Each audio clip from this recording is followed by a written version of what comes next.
আলহামদুলিল্লাহ।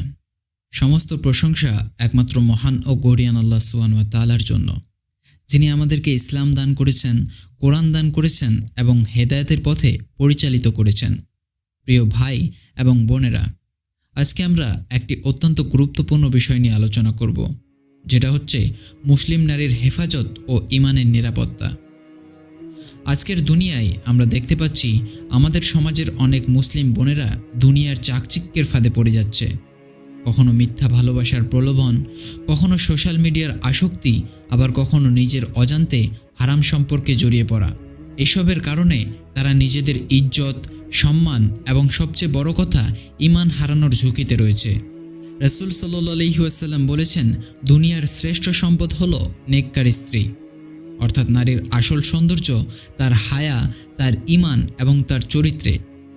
প্রিয় বোনেরা, আল্লাহ আমাদের যে সম্মান দান করেছেন তা রক্ষার জন্য ইসলাম আমাদের একটি সুন্দর জীবন ব্যবস্থা শিখিয়েছে, যেমন নামাজ কায়েম করা, কোরআনের শিক্ষা গ্রহণ করা, পর্দার গুরুত্ব অনুধাবন করা এবং এর পাশাপাশি হারাম সম্পর্ক থেকে দূরে থাকা।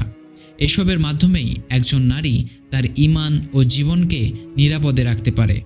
আল্লাহ সুবহানাহু ওয়া তাআলা কোরআন মাজিদে বলেছেন, হে সম্মানিত নবী, মুমিন নারীদের বলুন তারা যেন তাদের দৃষ্টি সংযত রাখে, লজ্জাস্থান হেফাজত করে এবং তাদের সৌন্দর্য প্রকাশ না করে।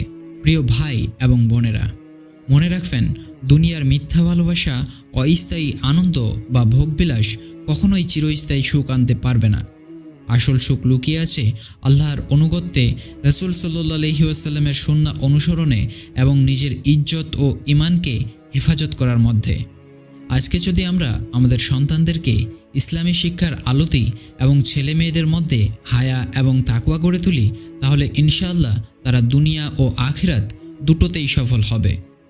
পরবর্তী আলোচনায় আমরা জানব কিভাবে পর্দা শুধু একটি পোশাক নয়, বরং এটি নারীর জন্য একটি ঢাল, একটি সুরক্ষা এবং একটি সম্মান। আল্লাহ সুবহানাহু ওয়া তাআলা যেন আমাদের সকলকেই তা বোঝার তৌফিক দান করেন।